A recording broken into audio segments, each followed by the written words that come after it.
Hi everyone, my name is Adil Khan. I am chemistry teacher at Base Education Services.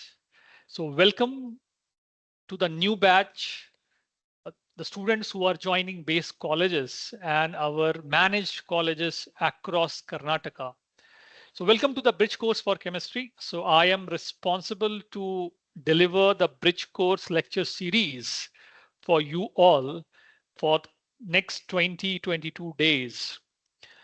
My entire lecture, at the end of the lecture, there will be a question of the day. So I request you to listen to the lecture with peace and utmost attention so that you answer that question of the day towards the end of the lecture.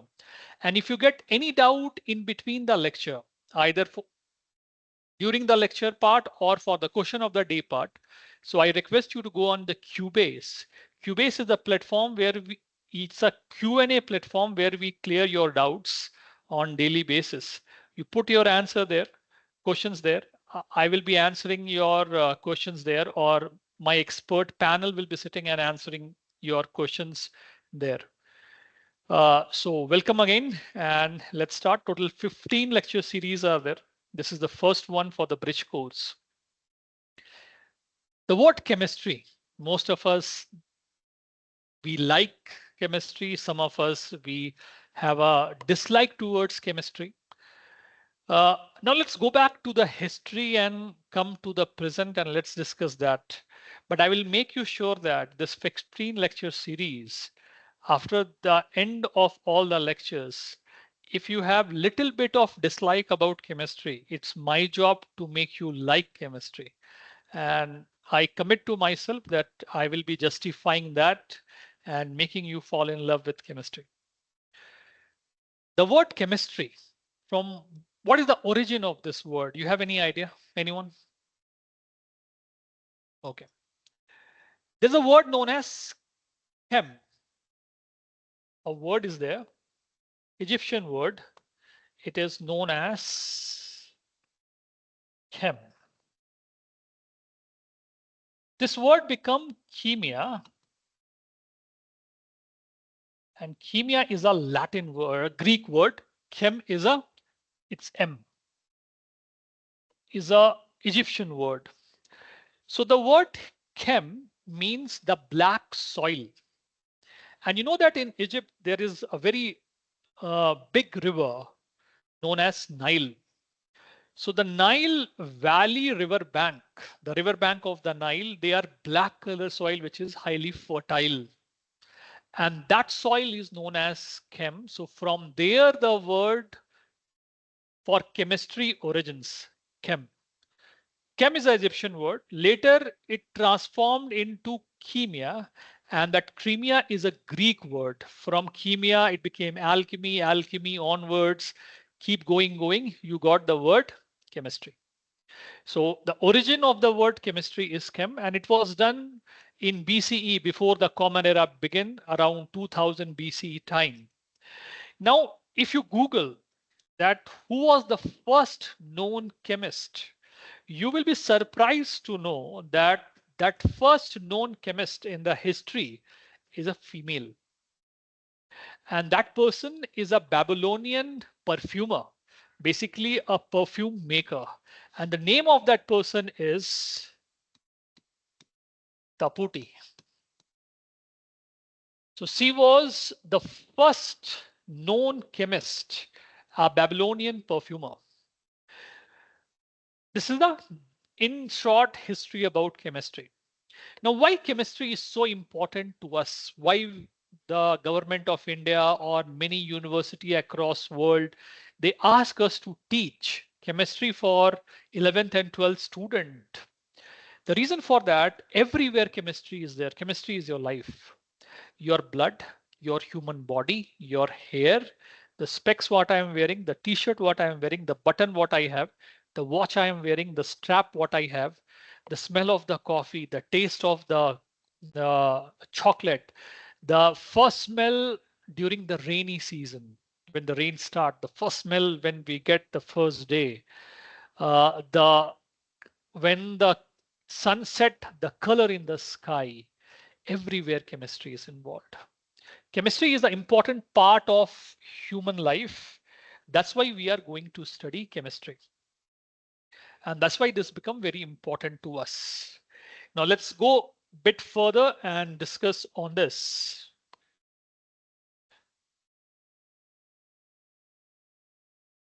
Now, all of you know about the human body, right? This is our human body. There are so many, the human body is very complex. God is one of the most, God, one of the most important invention is humans. Why? Because our body is so complex. Still, it works so efficiently day in and day out for decades and centuries together. So when you see the human body, more than 30 elements are present in human body. The major component of human body is water, jal, neer. Around 60 to 62% water is there. Around 16 to 18% protein is there. 1 to 2% carbohydrate is there. Around 16% fat is there. Minerals are there. In that minerals, you have many elements also present, like oxygen is there, carbon, hydrogen, nitrogen, calcium, phosphorus, potassium, sulfur. Potassium is very important because of your kidney functions and all. Then you have sulfur, sodium is there, which help to maintain your blood pressure level fluctuate part. Chlorine is there, magnesium is there. Magnesium is very important for muscle health and all, and various other things. So total around 30 elements are present in human body. That's why chemistry become very important to us. Why we study chemistry. Entire agriculture is based on chemistry. The fertilizers, entire medical field is based on chemistry. When India was, or when the world was hit by COVID, being such a huge nation as India, how efficiently we came out through this COVID part by developing the shots, the vaccines, what was created in India. And other than creating in India and giving shots to our own people in India, we even gave to few underdeveloped countries and all. So they all contain a concept of chemistry. Your food is chemistry. For example, when you're eating paneer, it is nothing but protein. And protein is made up of amino acid. And amino acid is nothing but it's made up of carbon, hydrogen, oxygen, like that. Whenever you prepare a food, if suppose you ever entered the kitchen, you go and see how the food is made. Whenever the cooking process start, after some time, the color of the sample, for example, you are taking onion, and onion you are sorting it in oil. After some time, the onion become brown in color. That reaction is known as Maillard reaction. In Maillard reaction, basically what we see, the amino acids which is present is going to react with the reducing sugar to give the brown color, and along with that it will give you the flavor and aroma part. So everywhere chemistry is involved. That's why chemistry become a very important part of human life.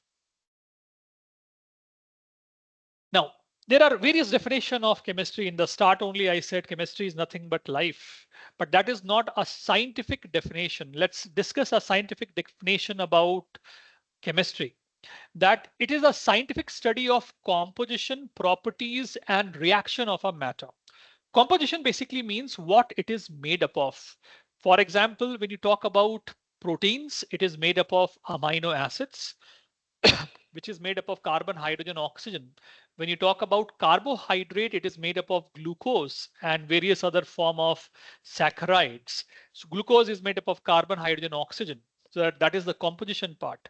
Properties means what property they have, physical property, and the chemical properties, basically the color, the viscosity, the boiling point, the melting point, the type, and the various type of reaction what it undergo. So basically it is CPR, composition, properties, and reaction of matter. So if you remember this word CPR, composition, properties, and reaction of matter, that is the definition of chemistry.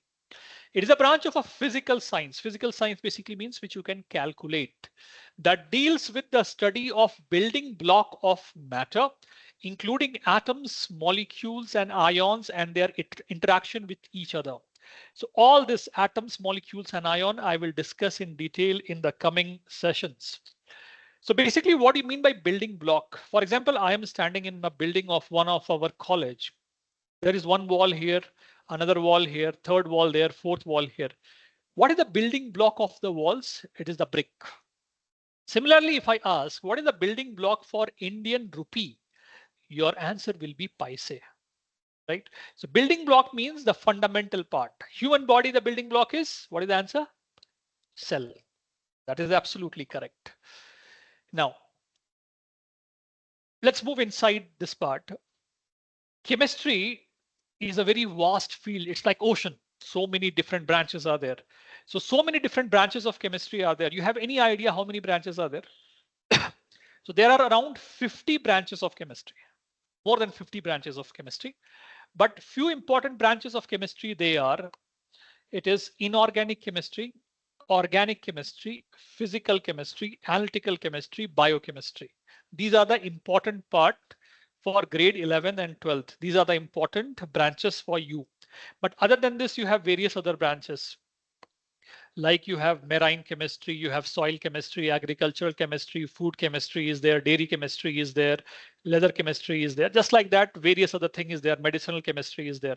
But our focus will be on these 5 things. Now, branches of chemistry, organic. So what is your organic chemistry basically is? This word you will hear frequently. Most of the student, they are weak in organic, but it is my job to make you good and fundamentally strong in that. So organic chemistry is all about study of carbon. Okay, carbon is one of the element in the periodic table. The study of carbon and its compound, in a layman term, you can call it as a organic chemistry. Carbon along with hydrogen. So it's all about many book. They write that study of the living organisms and all, but that's a pseudo definition, fake definition, not exactly correct. Inorganic chemistry is basically organic chemistry is the study of the hydrocarbon.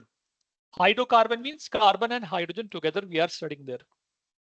Inorganic chemistry is the study of the minerals, basically those compounds which is not containing carbon and hydrogen together linked with a single bond.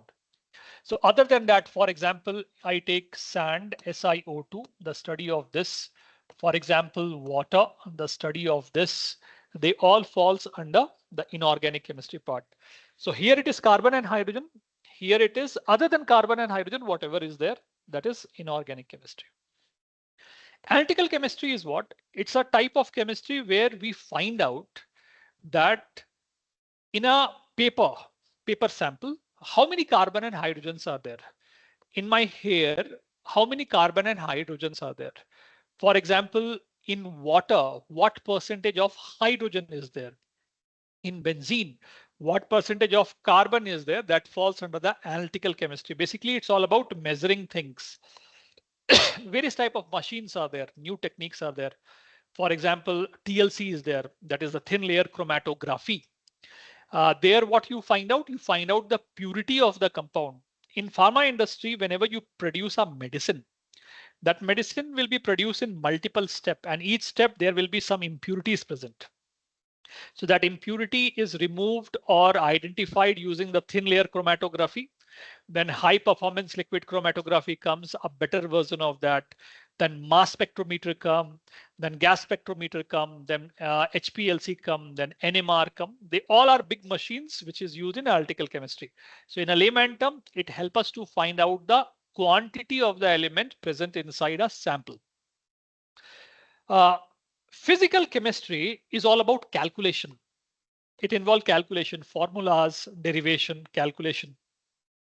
For example, if 1 liter of milk can become curd in X amount of time, 2 liter of milk transform into curd at what duration of time?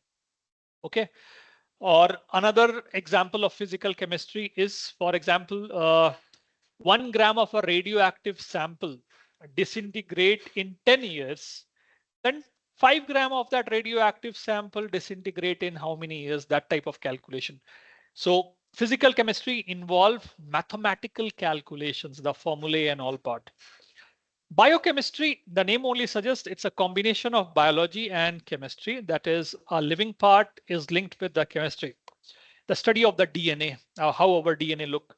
For example, I have to transfer when anyone produce a child, a kid, the gene is transferred from the parent to the offspring, and that is responsible by the DNA. In human body, the protein synthesis is taken care by the RNA, ribonucleic acid. So that part is studied here. And in biochemistry, we study about carbohydrates, proteins, minerals, vitamins, etc. and etc. So these are the important branches of chemistry. Uh, Out of these, what I say that you are going to focus more on organic, followed by physical, and then followed by inorganic. These three are only in syllabus. You will taste this in bits and pieces. You will taste this in bits and pieces only. Otherwise, full-fledged, these three we are going to study in the next 2 academic year.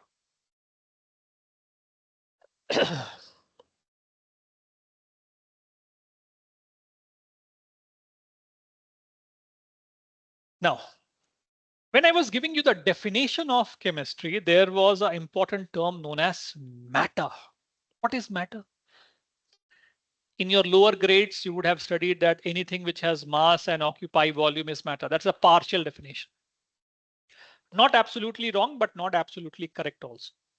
So the real definition of matter, what we teach you is that anything which has mass, occupies space, offer resistance, and can be perceived through our sense organs, such as eyes, touch, smell, and sound is known as matter. So anything which occupy uh, anything which has mass, occupies space or volume, offer resistance, and can be sensed by sense organ. If these four things are there in your definition, then the definition is correct. Mass, space or volume, offer resistance, and perceived by the sense organ. What is offer resistance? Resistance is what basically it is the obstruction caused in the path. In Bangalore roads, you see, we are going on a road on a two-wheeler or a cycle, normally following all the traffic rules and all, pakka responsible citizen. Zomato and Swiggy guys and Blinkit guys, they will come on that electric vehicle nowadays without giving any signal. They will just show one hand like this, one finger like this, that they are turning and they will take their turn. So they are the resistance in our speed. For example, I have to reach from point A to point B, base Baswangudi to base Rajajinagar in 1 hour. I am reaching there in 1 hour, 10 minutes because of the traffic. That is the resistance part. Just for your knowledge, how many type of sense organs we have? 5? Correct. They are the 5 principal sense organ, but the total number of sense organ what we have is 12. What I suggest you is go and do a research on that and find out which 12 sense organ I am talking about. So this is matter definition. Now classification of matter, let's do it. What do you mean by classification, sir? All of you will have your own room. You will have a wardrobe. Inside your wardrobe, if you are a responsible student and you listen to your parent and grandparent properly, your wardrobe will be fully organized. Your party wear will be at one place. For example, this is your, suppose this is your out sketch of your wardrobe. Your wardrobe look like this. Then your party wear will be one place, all your blazers and all, you are placing it here. All your winter wear, suppose here, this is your winter wear. All your college and schools wear is here. All your other essential things will be in this part. And the clothes which you are planning to discard or give it to your younger sibling. Generally, we do that. That, okay, my t-shirt is small, you take it now, okay? Elders, they have that benefit. So you are keeping it here. This is known as classification. How you arrange your things. When you visit Jayanagar vegetable market or any vegetable market in Karnataka or in India, how beautifully they will arrange the vegetable cart. Potatoes will be here, tomatoes will be here, onion will be here, carrot will be here, beetroot will be here, beans will be here. And if you just ask, give me 1 kilo of potato, he start picking like this because he is arranged like that. That is known as classification. So classification basically means arranging thing in some logical sequence. So matter is also classified in some logical sequence. Physical classification and chemical classification. Physical classification is on the basis of the basically on the basis of the state, whether you are a solid, liquid, or gas. So physical classification is solid, liquid, and gas. Solid, I talk like ice. Liquid, let's take it as water. And gas, let's take it as vapor. So solid, liquid, and gas. Vapor or steam also you can consider. Chemical classification is based on the composition. Composition means what you are made up of. For example, you take paneer butter masala, the major ingredient is the gravy part. So you have cashew and tomatoes and onion gravy in that. Then you add paneer. Then you add some garnishing agent and all, that is other part. So chemical classification means composition. It is two type basically. One is the pure substance and another one is the mixture. Pure substance is classified into elements. Elements, you know, in periodic table, you have 118 plus elements known. So you have hydrogens, hydrogen, carbon, nitrogen like that. Then you have compound. What are they? I will explain you in detail inside. Compounds, if I take a simple example, water I can take it as glucose, I can take it as urea like that. Elements are further divided into metals, non-metals, and metalloids. And one more is there, that is the noble gases, but that is considered in the non-metal part only. But I teach like this, that metals, non-metal, metalloids, and noble gases or inert gases. Compounds, they are of two types, okay? One is your organic. So when we talk about compounds, you have organic and you have inorganic compounds. So two type of compounds are there, organic and inorganic part. Organic compounds are made up of hydrocarbon, carbon and hydrogen. Inorganic compounds are those compounds which is not made up of carbon and hydrogen.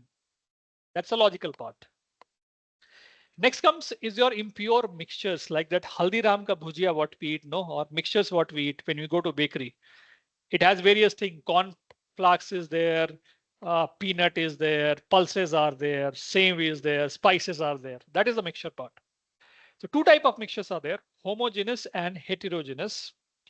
What are they in detail? I will explain you in the coming sessions or in the coming slides. So matter, physical classification and chemical classification. Physical classification is based on the state, solid, liquid, gas, wala state, ice, water, and vapor, gas. Chemical classification is pure substance and the mixture. Pure substance is element and compound. Element is metal, non-metal, metalloid, and noble gases. Compound is organic and inorganic. Mixture is homogeneous and heterogeneous. So this is the basic classification. We have an extensive classification also, but I don't want to go there because you all are 10 standard kids. I just want to keep it simple. It's just a bridge course. It's not a detailed course what we are doing it. So this is the classification. Make a note of this so that it will help you in future. Now, based on physical properties, matter is classified into three types: solid, liquid, gas. You can see this. Ice cube, colored ice cube, we can create. Water, these are the balloons. You know how many types of gases you can fill in balloons? Answer me quick. First one is air, correct. Second one, oxygen, correct. Third one, helium, correct. Then nitrogen, correct. Then argon, correct. Like this, non-reactive gases we put inside the balloon. Okay. So solid, liquid, and gases, these are the constituent particles. Constituent particles basically means the building block, the smaller part. Now, this constituent particle, if it is arranged in a proper sequence,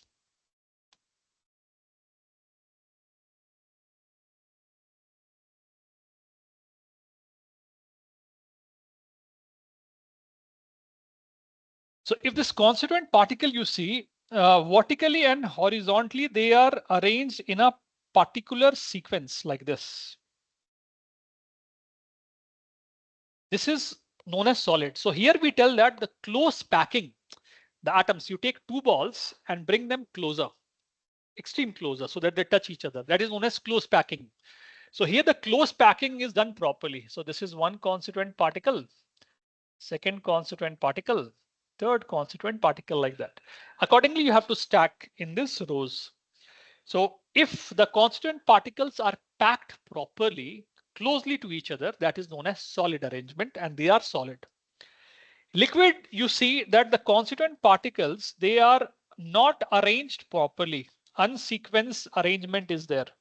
Gaps are there. For example, one constituent particle is here, second here, third here, fourth here, fifth here, sixth here, like that. In gases, the constituent particles, they are spread across. One is here, another one is here. So there is no logical arrangement of the constituent particle. Constituent particles are those which help to build solid, liquid, and gas. Example, ball for you, okay? Or coin, that carom board coin or the Indian rupee coin, that one. So here they are arranged properly. Here it is weakly arranged or loosely arranged, and there it is completely loose in arrangement part. The constituent particles, they are not together. So this is the physical property classification type. Now let's talk about solid, liquid, and gas. I said no initially that we are going to do everything in detail, sab karenge ek saath. So let's do that. So solid, liquid, and gas, let's go and talk about. I think you know most of this, so it's just brushing it for you. There are many more classifications, but we are not going to do everything, only few. This is solid, this is liquid, and that is gas. So here the constituent particles are tightly packed. Constituent particles are loosely packed. Constituent particles are extremely loosely packed. There is a chapter known as solid state. There you will study about all this packing, BCC packing, FCC packing, like that, body centered packing, face centered packing, like that. Solids, basically they are rigid. Rigid means they are hard. Why they are hard? Because the constituent particles are closer. When constituent particles are closer, they are rigid. In this case, the constituent particles are slight away, so this is non-rigid. And here, again, it is non-rigid because the constituent particles are even more away. The constituent particles means arrangement like this. And here the constituent particles are not properly arranged. And here the constituent particles, they have their own logic. They are far away. Solid, they have fixed shape. You know the shape part, no? How they look. They have a fixed shape, like this is the cube part. Why they are fixed shape? Because the constituent particles are together. That's the hidden reason. It is not having a fixed shape. Rather, it will take the shape of the container. You put in a bucket, it will take the shape of that. You put in a glass, it will take the shape of that. Here again, they don't have any fixed shape. They will take the shape of the container only. Balloon, you can take it, or cylinder, you can take it. It is going there. Why no fixed shape? Because the constituent particles are away. So there is a gap between them. Due to this, the shape is not proper. They have a fixed volume. Volume part, you know how much space they occupy. Here also the volume is almost fixed because it is a liquid. For example, a bottle of 1 liter, you can put water of 1 liter inside it.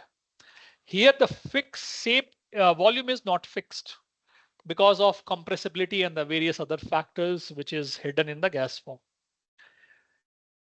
Since solid is rigid, they are having high density. You take this pen only. This pen is solid, right?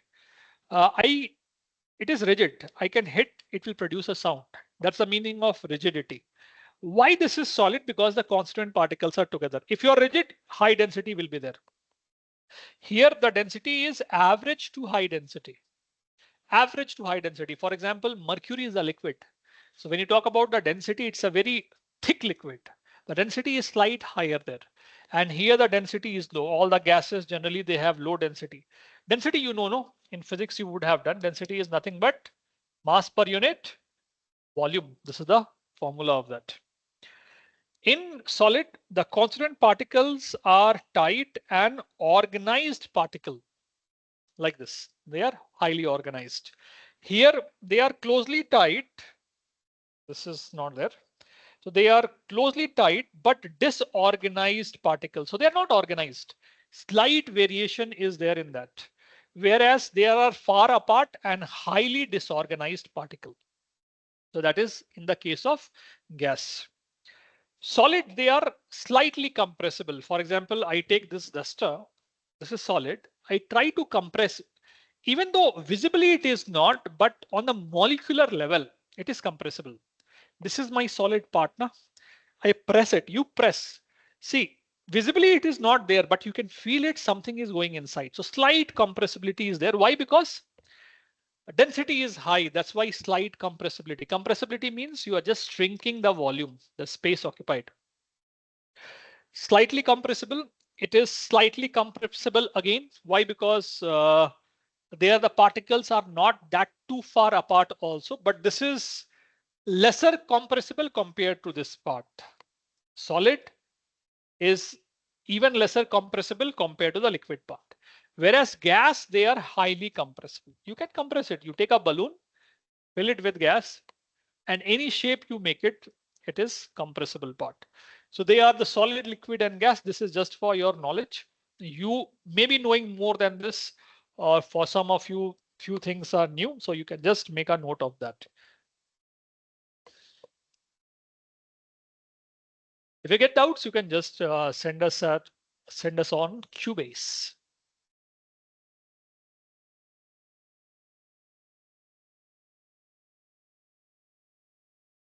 Now, physical property, just now we completed that solid, liquid, and gas part. Now, chemical property, they are classified into three types. So pure substances is there, and then your impure substances is there. Furthermore, classification is there, but you treat it as two type only for you at this point of time. So pure substances is the first one. Pure substance is what you will see many ad. No, for example, Patanjali will give ad that pure desi ghee is there. It means that nothing is mixed inside other than ghee part. Many packaged bottles, they will give ad that pure water is there. It means that nothing impure is there. Water is pure H2O.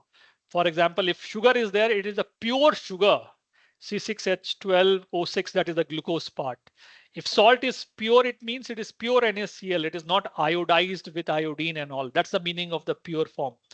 So what is the pure substance? A pure substance consists only one type of atom or molecule in a fixed composition and properties. They are made up of only one type of atom or molecules in a fixed composition and properties. Okay, so this is your water. I think while typing W is missing. So water, sodium chloride, glucose, you can take it. For example, when I give you glucose formula, or let's give me water. What is water formula? H2O, correct. So when I take H2O, it is made up of two hydrogen atoms and it is made up of one oxygen atom. So whether you drink water in India or you go and drink in Uganda, the formula remains same, right? Whether you produce water, whether you take water from Kaveri River or Yamuna River or Gangaji River, the formula remains the same. That is H2O. Or you go and take water from Nile River also, the formula is same H2O. So universally the formula remain the same. Fixed composition, two hydrogen and one oxygen. It is same. You cannot go and tell, no, I am not happy with you water today. I want you to, why are you discriminating between hydrogen and oxygen in 2:1 ratio? Be a non-discriminator. What do? You become H2O2. This is not water. This is hydrogen peroxide. So the formula and the composition remain same. This is not water at all. Now, I think that part is clear. What is pure substance? It is made up of one type of atom or a molecule, and they have a fixed composition and the property. Water property, you know. For example, if fire is there, you put water, generally the fire goes off. If you are feeling hungry, you drink water, your thirst will go. Water, when you add in any reaction, it will undergo hydrolysis reaction. Various other factors are there. So the pure substance can be either elements or compounds. Now, elements, you know how many elements are there in periodic table? Periodic table is the home of elements, where you can put various different type of elements in increasing order of their atomic number or mass. Atomic number. Correct answer. Now, elements, they are pure substances that consist of only one type of atom, such as hydrogen. I can take, this is hydrogen molecule H2, oxygen, carbon. What is the symbol of carbon, by the way? C. So wrong. What is the symbol of hydrogen, by the way?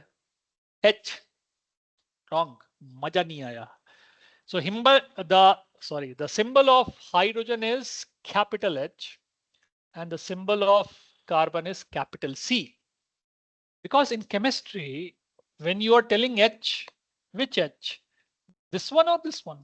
This is Planck's constant. This is hydrogen atom. So you have to be careful, okay?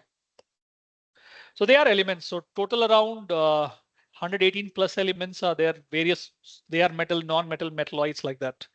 So elements are further classified into metals, non-metals, metalloids, and noble gases. You have any idea how many metals are there?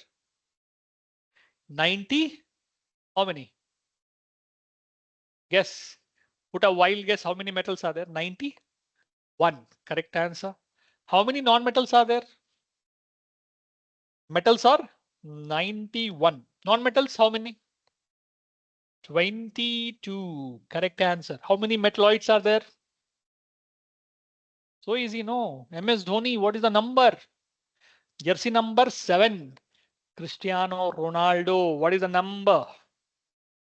So metalloid, it is 7. Noble gases will be your homework. Find out how many noble gases are there. There's a cheat code to remember Hina, Nina or Karina ka X-ray Rangin. Later we will discuss on that part. So this is all about the pure substance and the element part. Now let's go further and discuss this. Metals and non-metals. You must be knowing various different type of definition. You are from CBSE, ICSE, state board, uh, international boards, and also you know it. So just I am brushing it up. Gold bar, you'll become rich. Diamond, again it is rich. This is metal, that is non-metal. But why they are so important? Why they are so costly? You all are this. It takes a lot of time and pressure to become diamond. You will become successful when you give time and give a constructive pressure on your preparation. Let's discuss that. Metals and non-metals. So metals, they form cation. Cat means Billy. Billy, you know, Beku in Canada. So Beku means Billy, cat. So this is cation. Cation basically means they will form a positive ion. I will explain all this in the coming slide. They will form a positive ion. How it looks? For example, when you have sodium, when it loses electron, it becomes sodium ion. This is known as cation. So what is cation? Basically, they are positive ions. That is cations. Non-metals, they are forming anions. Anions are what? This is your negative ion. Negative ion basically means how it is formed. For example, you take chlorine. Chlorine gain one electron. The moment it gain one electron, it becomes Cl minus. So this is known as chlorine anion. This is known as chlorine atom. The name is chlorine chloride. The name is sodium cation. Okay. Later you will study various other things, how to nomenclature it or name it.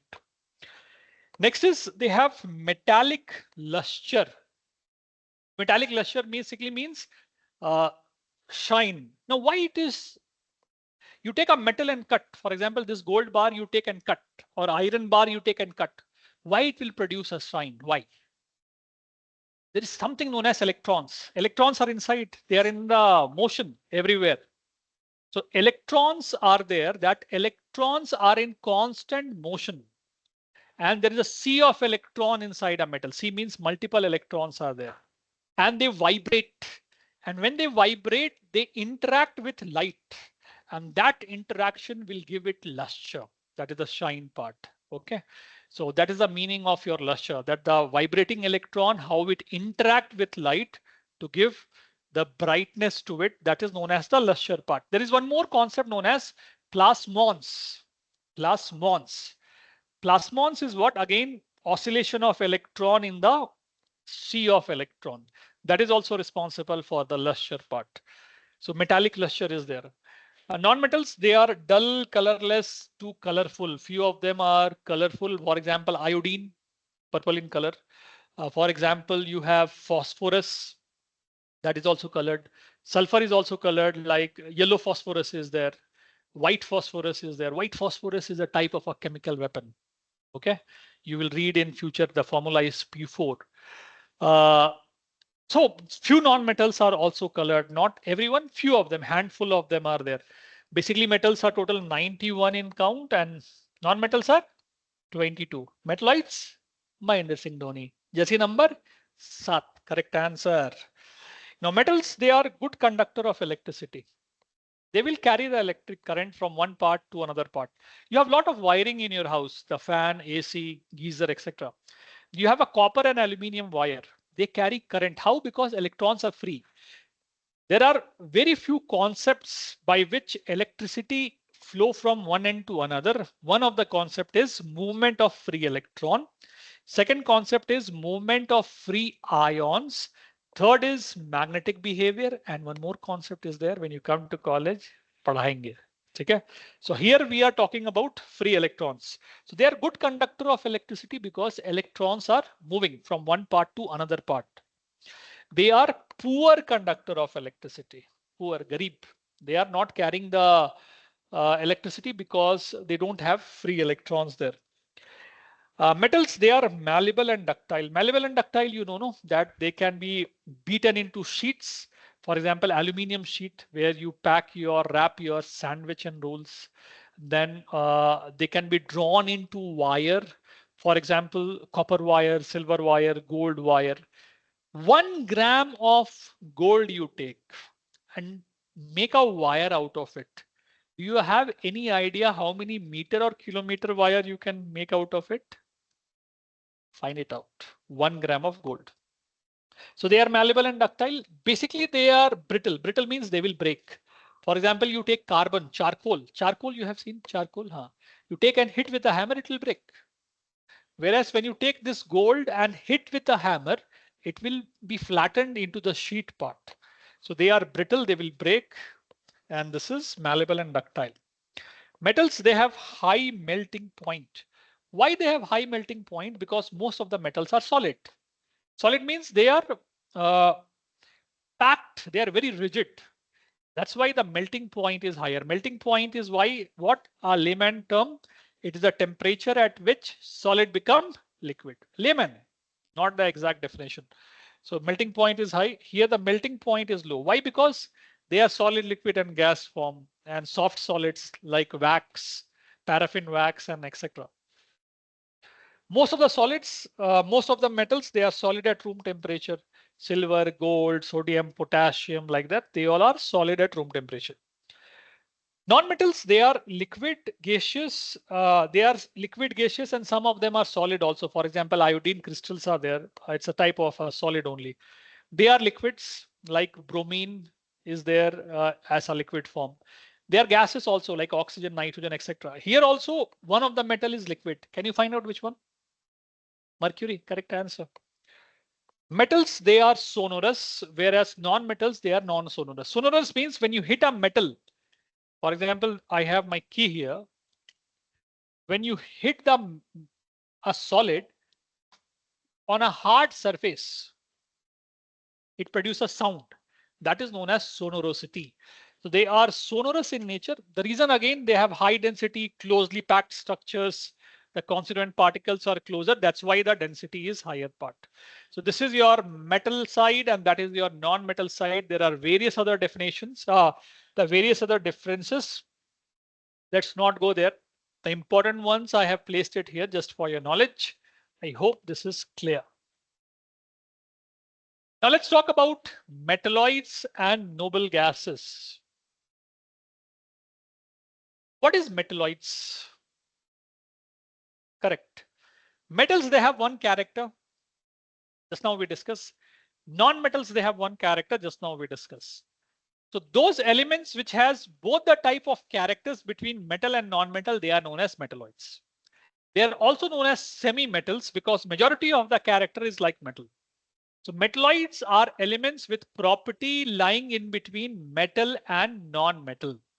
Or in a simple term, you can even call they are mixture of metal and non-metal. So the examples are like boron, antimony, telluranium, germanium, arsenic, silicon, polonium. Polonium is radioactive.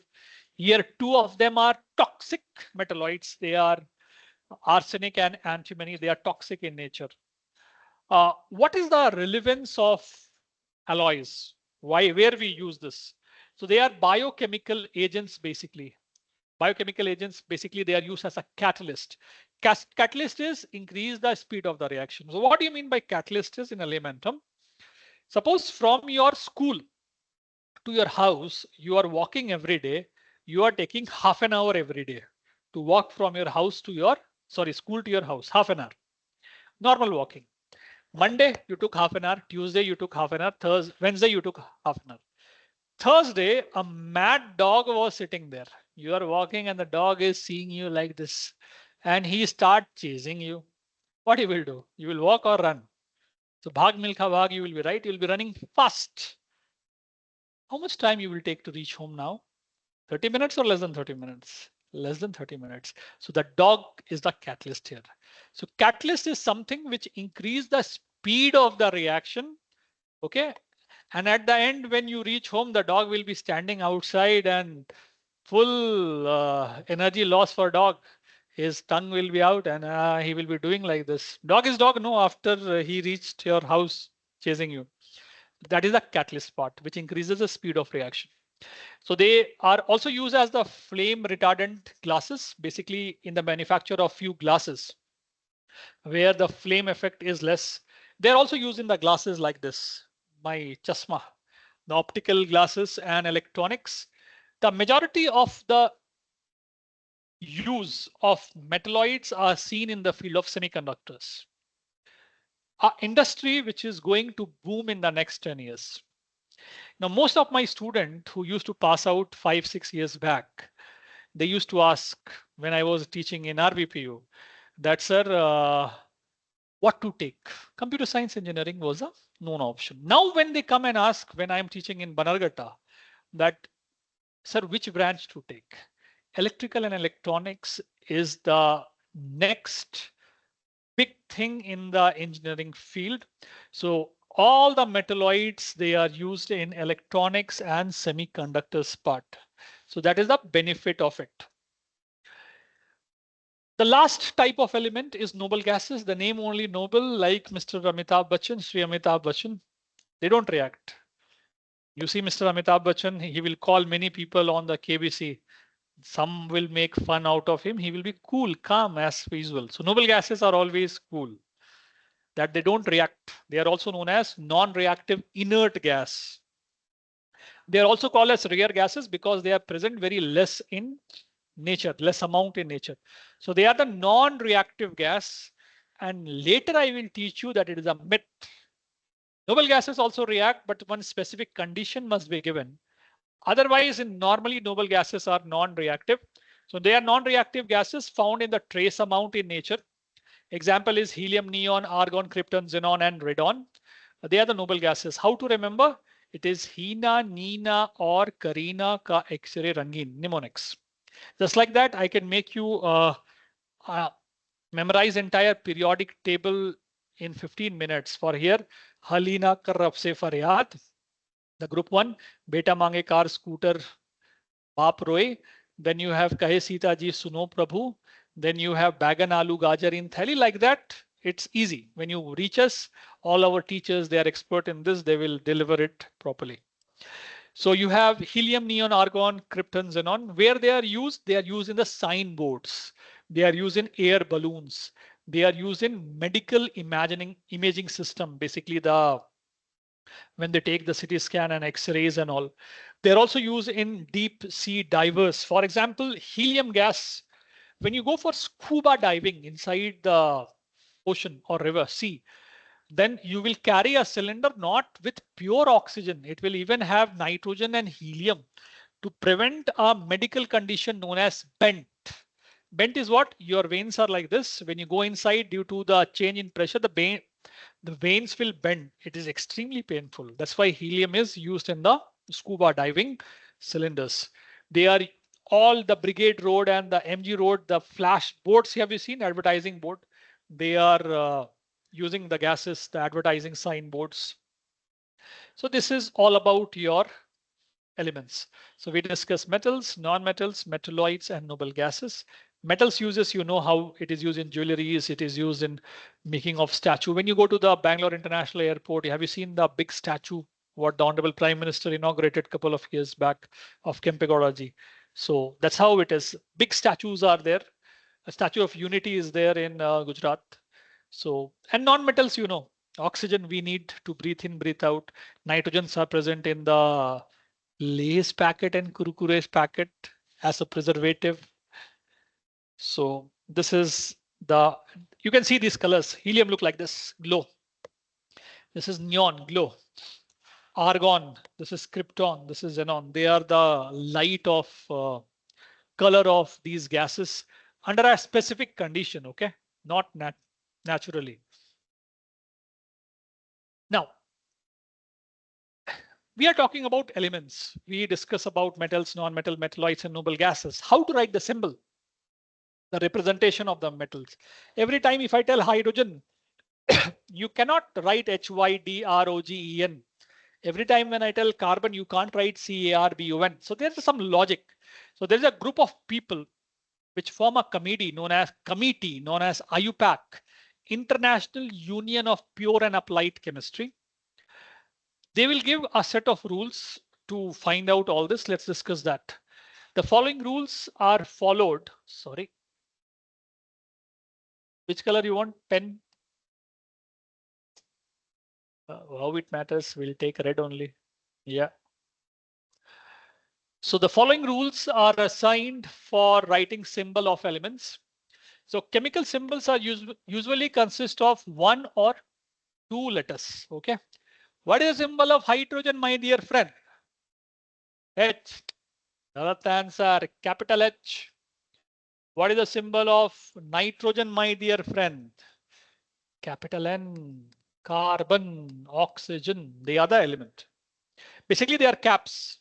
It starts from the first alphabet of their name. Hydrogen, H. Carbon ka C.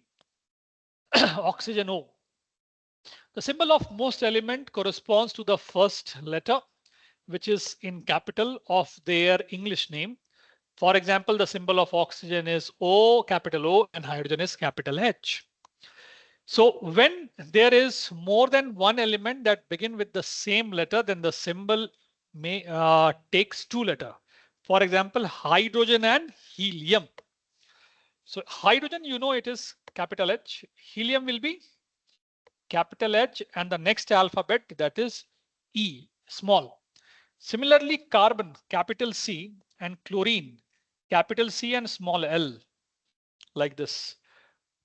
Similarly like this, phosphorus is capital P, and there is one more element, PR. Find out what is PR, just for your knowledge. The first letter is capital while the second letter is lowercase. So this is the capital, this is lower, capital, lowercase. P is capital, R is a smaller case. Now, for example, the name of both hydrogen and helium contain and begins with H. So hydrogen is capital H and helium is H and E. This full stop is not there, that's just a typo error. Now, there are few elements that have their Latin origin. You have any idea how many elements are there in periodic table with Latin origin? So total 23 elements are there in periodic table with Latin origin. 23 elements. For example, you take tin, stannous, SN. They have a meaning in Latin, okay? For example, lead, plumbum, PB, gold, aurum, AU, silver, argentum, AG, mercury, hydragyrum, HG. Now, hydragyrum means a silvery liquid. So every Latin name, they have some meaning. Lead plumbum means they are used in the plumbing part like that. Okay. Aurum, auric like that. So like that, 23 elements are there. For example, iron, ferrum, Fe. Otherwise, iron, you will write I. So that become again iodine. So 23 elements are there with their Latin origin. They have some meaning behind it. So that's how you write the symbols of various different type of elements in the periodic table. Now, a brief about atoms, molecules, and compounds.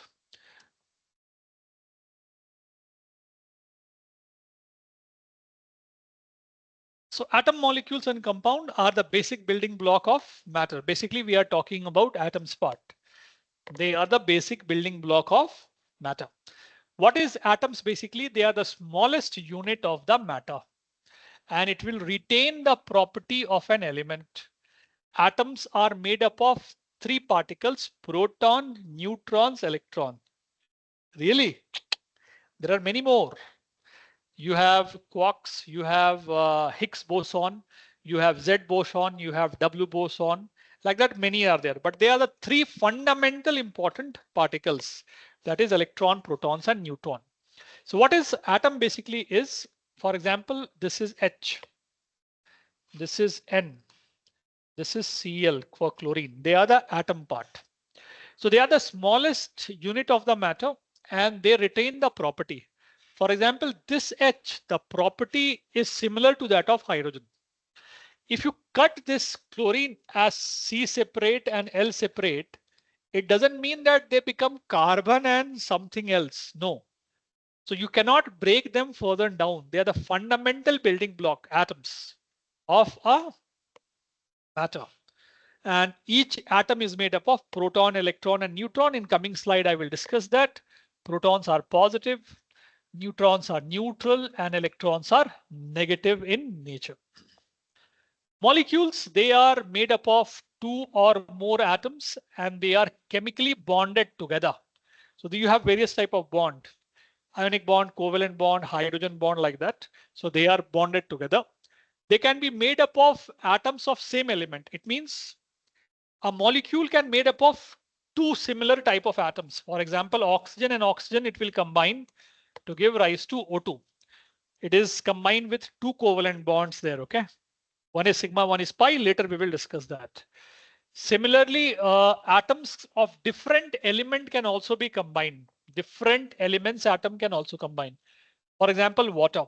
So when you take water now, you have H2 and then you have half O2. I'm not writing reaction because I'm not doing the reaction part. And it will give rise to water. So basically you have molecules made up of same element like oxygen, nitrogen, etc. And you have molecules made up of different elements also. Compounds, they are the substance that are formed by two or more different type of elements and they are chemically bonded together. Basically, it's a similar to molecule, but it will have more number of atoms inside it. For example, glucose, you take it. The formula is C6H12O6. Calcium carbonate, you take it. The formula is CaCO3. Acetic acid, you can take it. What is the formula? You have any idea? CH3COH. Correct. Acetic acid, which is used in vinegar. Sorry, which is a vinegar. So they will have more number of atoms. It's similar to molecule, but you can tell a higher version of that. So in nutshell, the single capital H is the hydrogen atom. H2 is the molecule, whereas H2O is a compound, which is made up of one hydrogen, two hydrogen and one oxygen atom. So hydrogen means single, atom means single atom. Molecule means two atoms or more than two also possible, like ozone, which is O3, like P4, white phosphorus, S8.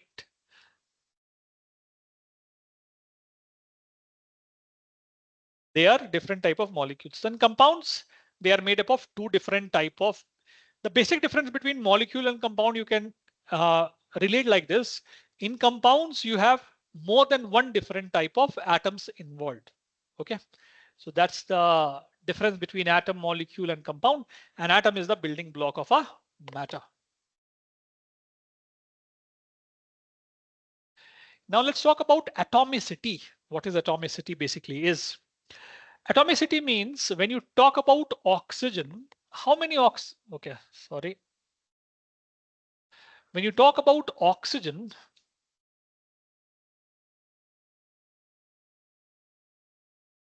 how many oxygen atoms are there?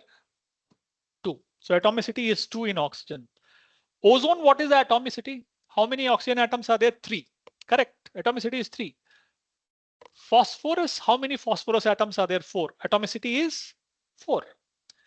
Sulfur, how many atoms are there? 8. Atomicity is 8. So I think you got the basic idea. Atomicity refers to the number of atoms present in a molecule. Number of atoms. For example, hydrogen. What is the atomicity? 1. Monoatomic. Helium. Monoatomic. Oxygen. Diatomic. When I take ozone, triatomic. P4, tetraatomic, S8, octaatomic. So that is the total number of atoms what they have. So it is the total number of atoms present in a molecule in a normal term, which is linked by a bond. So oxygen, the atomicity is 2. Nitrogen atomicity is 2. Hydrogen atomicity is 2. Water, total how many atoms are there? 2 hydrogen, 1 oxygen. Atomicity is 3. So that is the meaning of atomicity in a simple term, that how many atoms are present in a molecule. I hope that part is also clear to you. So I think in the first lecture, let's keep it very short and precise and crisp. So in today's lecture, what we discussed about from where you got the word chemistry, from chem, how it became chemia.